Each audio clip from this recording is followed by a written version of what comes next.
Do you think there is relevance there to his large family and then being the Premier of a large state? Well, I think Dom Perrottet's rise to the premiership, welcome news for the people of New South Wales after the tragic loss of Gladys Berejiklian, gives him, in fact, an opportunity to give the state a new beginning. His family values are of enormous value to the state, and the fact that he hasn't worn his ideology on his sleeve, on the other hand, he's governed by good values, I think is a tremendous asset as we move into a new generation of leadership and a new government. All right, well, why have the moderates given up the keys to the palace to Dominic Perrottet, a Conservative? The progressive and moderate leadership of the Liberal Party in government started with Nick Greiner, continued under John Fahey, then more recently with Barry O'Farrell, Mike Baird and Gladys Berejiklian. I have always believed that we are a broad church, a big tent. We represent both the Liberal and the Conservative perspectives, and it's certainly time for someone on merit like Dominic Perrottet to give that balance. I think he'll be a tremendous leader for all in New South Wales, and the moderates, the progressives in a rather centrist state are very excited by the fact that right behind and supporting him all the way will be moderate Stuart Ayres in the deputy leadership, and Matt Kean, of course, as Treasurer of New South Wales, Don Harwin as government leader in the upper house. Well, in fact, his leadership team is full of moderates. His cabinet is full of moderates. So, I mean, has he made any promises? No deals have been done in relation to this leadership. One of the most amazing things about New South Wales politics... He said that yesterday as well, Michael Photios, but he said that he had come to some agreements. We don't know what they are just yet. Well, as I appreciate it, he had agreed with, of course, Matt Kean to become Treasurer. Matt, probably in one of the most elegant gestures in his career-enhancing move for Matt Kean, there's no question about that, demonstrating maturity, stepped aside from the assumption of deputy leadership in favour of Stuart Ayres. So we've got a team that's focused on Western Sydney and families, and in that context, there is a great opportunity for refreshing the cabinet. One thing is very clear.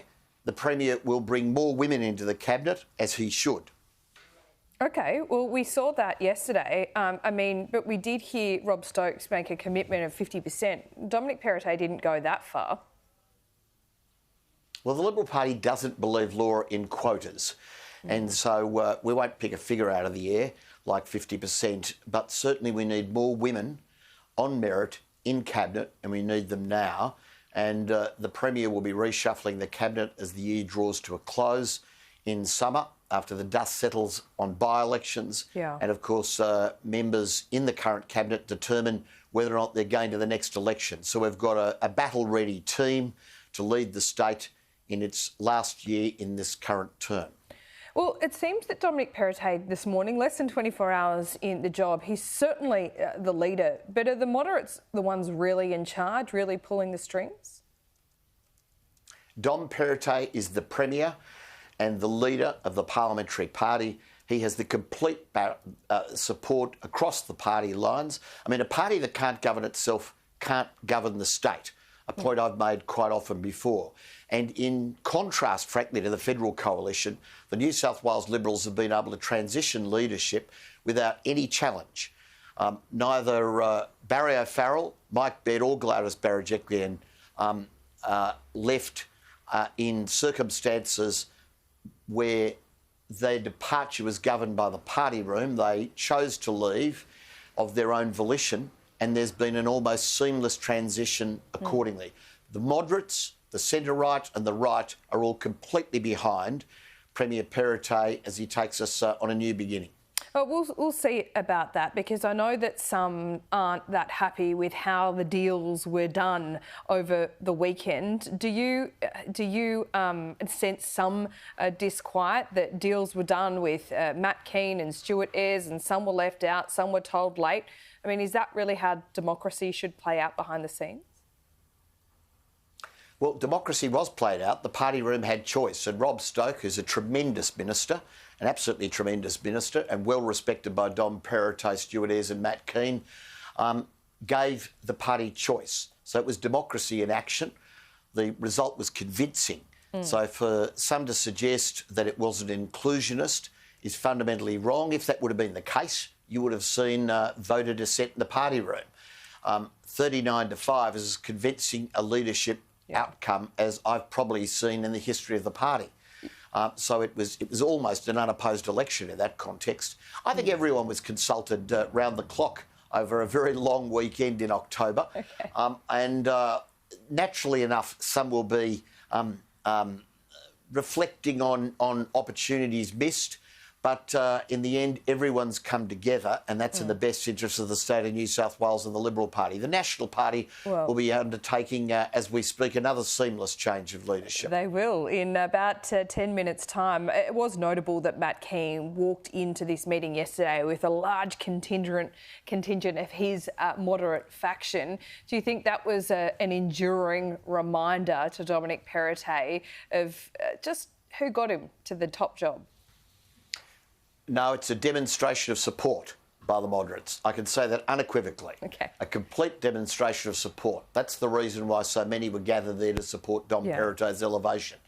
He's been the Premier in waiting for some time, and there's been no agreement, but a basic understanding, a presumption, if you will, that he would take the leadership if he discharged his responsibilities as Treasurer well. And he's been outstanding. He'll be a reformist Premier.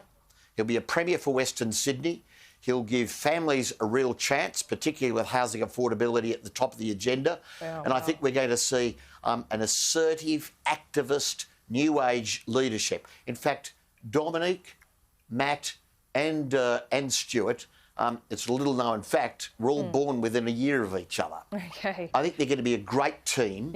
And together with the broader depth in the shadow, in the cabinet, it'll demonstrate quite a contrast to the shadow cabinet, which is pretty hollow, inexperienced and doesn't stand for anything. Well, Mr Photios, it's a good point because it is generational change. Before I let you go, you know, we've been talking for the last 5 minutes about factions as if they're just a natural part of politics. But as I sit here, it strikes me that many in the public might find it very uncomfortable that people like you and others, unelected, pull the strings behind the scenes.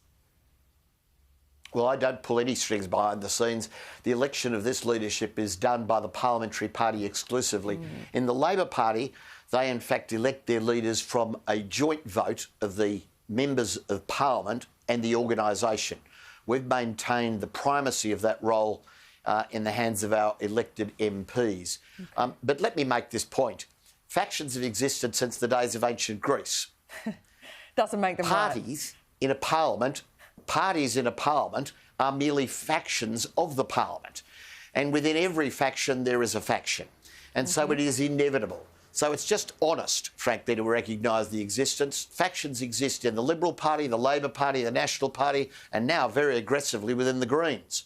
So it's the manifestation of human nature. And I think we've just got to get over the fact that they exist and appreciate that they're a mechanism by which you can empower more of the grassroots and be more inclusionist as opposed to exclusionist. I'm no apologist for factions. I think they work well and fundamentally diversify leadership and power. OK, well, thank you for your time.